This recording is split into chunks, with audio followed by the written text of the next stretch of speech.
friends. Welcome to library. It's great to see you. So, we are still continuing our Flora and Ulysses, the Eliminated Adventures.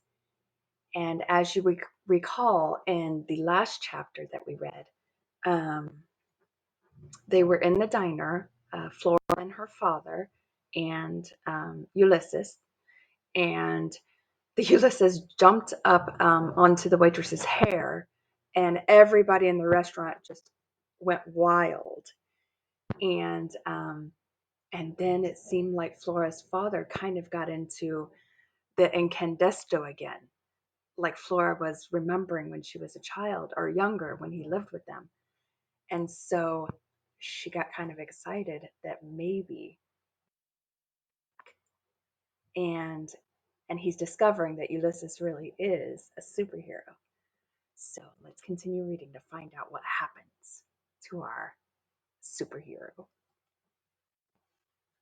So this was last reading, and the flying squirrel's flying through the air, trying to get away from everyone, and Flora had tripped the chef, and he ends up in the window, splat. And he says, "I flew. Where's Flora? Is that a piece of donut? Sprinkles." And then he passes out. So chapter 33. Does rabies itch? His eyes were closed. His head was bleeding. Flora knew from terrible things can happen to you that head wounds bleed excessively, whether they are bad or not. All head wounds bleed excessively, she said to her father. Don't panic. Okay, said her father. Use this. He handed her his tie. Flora knelt down. She had a very powerful sense of deja vu. Was it just yesterday that she had bent over the body of an unknown squirrel in Tootie's backyard? Ulysses, she said. She dabbed at the blood with the tie. The squirrel didn't open his eyes. An eerie quiet descended. The whole of the giant doughnut became preternaturally calm. Naturally calm. Everything, the doughnuts, the squirrel, her father, seemed to hold its breath. Flora knew what was happening.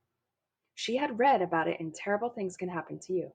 It was the calm before the storm. The air becomes still, the birds stop singing, the world waits, and then the storm comes. Inside the giant doughnut, there was a moment of deep quiet, of collectively held breath, and then someone said, "I think it was a rat." "But it was flying," said another voice. "It was in my hair," said Rita. The cook shouted, "I'm going to call the cops. That's what I'm going to do." Rita was right behind him. "Forget about the cops, Ernie. Call the ambulance. I have rabies. It was in my hair." "You," said Ernie. He pointed at Flora with his knife. "You tricked me." "That's her," said Rita. "She's the one. Plus, she brought that thing in here in the first place, dressed up like a baby doll." "I did not," said Flora. "Dress him up like a baby doll. And this is all your fault." The criminal element said that sometimes it was wise to put criminals on the defensive by making slanderous or blatantly untrue comments. The surprising unfairness of this tactic will often stop criminals in their tracks. It seemed to work. Rita blinked. She opened her mouth and closed it again. "My fault?" she said. Flora bent over Ulysses and put a finger on his chest. She felt his heart beating in a slow, thoughtful way. Gratitude and relief washed through her, and her own heart, which had been beating much too quickly, slowed inside her chest.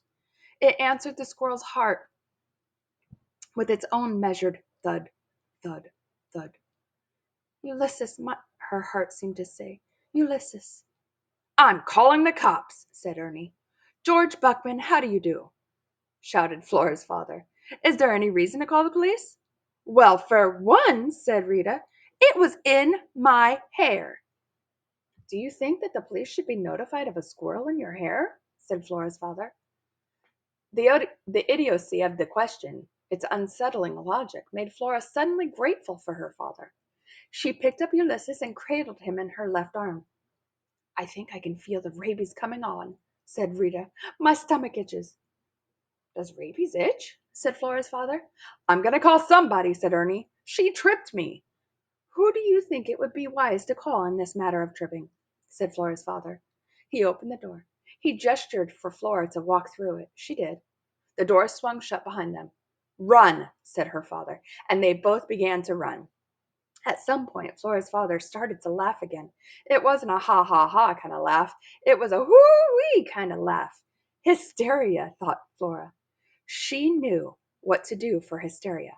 Her father needed to be slapped. Unfortunately, there wasn't time right now. They had to make their getaway.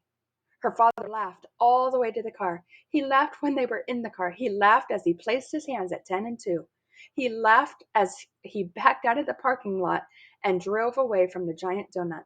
He stopped laughing only once, long enough for him to shout, "Holy Bagoomba!" in the voice of Dolores the parakeet. And then he went back to laughing. Chapter 34, The Getaway.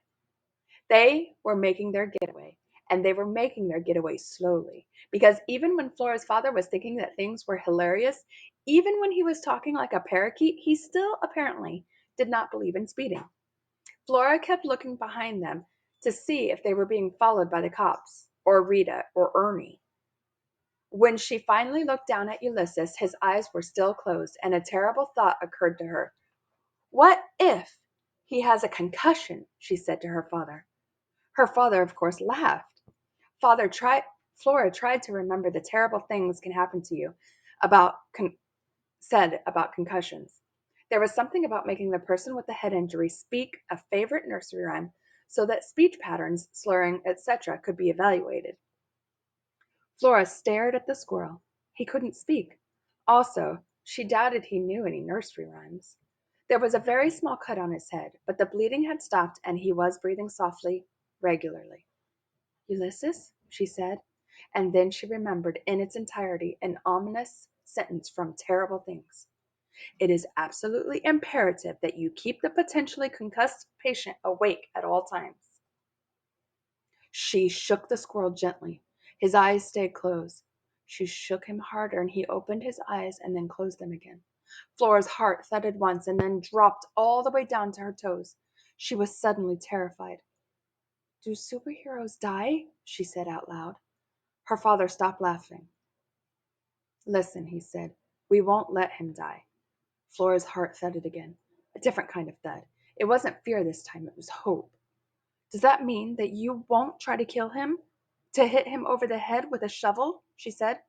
"I won't," said her father. "Ever?" "Ever." "You promise?" "I promise." Her father looked at her in the rear-view mirror. Flora looked back. "Let's go to your place then," she said. "He'll be safe there." At these words, George Buckman started laughing hysterically. Again.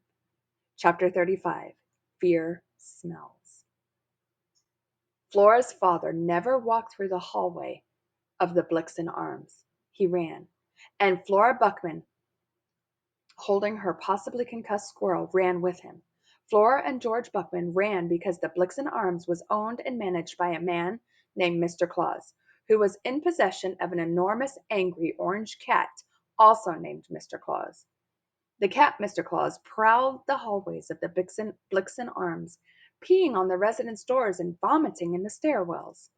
Mr. Claus was also notorious for hiding in the green gloom of the hallways and waiting until some unlucky person stepped out of the door of his or her apartment and into the main entrance of the Blixen Arms or down into the basement laundry room, and then pouncing on the person's ankles, biting and scratching and growling, and sometimes, weirdly enough, purring. Flora's father's ankles were deeply scarred. "The cat can smell your fear," Flora shouted as she ran. "It's a scientific fact." She had read about fear in Terrible Things Can Happen to You. "Fear smells," said Terrible Things, "and the smell of fear further incites the predator." Ahead of her, her father laughed his hearty and seemingly endless laugh. If Flora had more time, she would have said, "For the love of Pete, what's so funny?" But she didn't have time. There was a squirrel to save. Chapter 36, Surprise, Anger, Joy. Flora stood and stared at the sign on apartment 267. It was made of fake wood and engraved with white letters that spelled out the words, residing within the doctor's mishum. What was the apostrophe doing there? Did the doctor own the mishum? And what was it with exclamation marks? Did people not know what they were for? Surprise, anger, joy. That's what exclamation marks were for. They had nothing to do with who resided where. But at this particular moment, the exclamation mark seemed entirely appropriate. It was terribly exciting that a doctor who didn't know how to use apostrophes lived in apartment 267. What are you staring at? Said her father. He was putting his keys into the door of apartment 271, and he was laughing softly. A doctor lives here, said Flora. Dr. Measham, said her father. I'm going to see if he can help us with Ulysses, said Flora. Excellent idea, said her father. He opened the door of his apartment. He looked to the left and then to the right. Keep your eyes open for Mr. Claus, he said. I'll join you in a bit. He slammed the door just as Flora raised her hand to knock on Dr. Measham's door, but she didn't get the chance to knock. The door swung open of its own accord. An old lady stood there smiling, her dentures glowing white in the perpetual green twilight of the hallway. Someone inside the apartment was screaming. No, someone was singing. It was opera music. At last, said the old lady. I'm so glad to see your face. Flora turned and looked behind her. I am speaking to you, little flower. Me? Said Flora. Yes, you, little flower. Flora Bell, beloved of your father, Mr. George Buckman. Come in, little flower, come in. Actually, said Flora, I'm looking for a doctor. I have a medical emergency. Of course, said the old woman. We are all of us medical emergencies. We must come in. You must come in now. I have been waiting for so long. She reached out and yanked Flora over the threshold of 267 and into the apartment. The criminal element had a lot to say about entering the home of a stranger. They suggested that you do so at your own risk, and that if you did make the questionable decision to enter the home of someone you didn't know, a door to the outside world should be left open at all times to facilitate a quick escape. The old lady slammed the door shut. The opera music was very loud now. Flora looked down at the hand that was on her arm. It was spotted and wrinkled. Beloved? Thought Flora. Me? Okay, guys, what do you think? This is a little strange, right?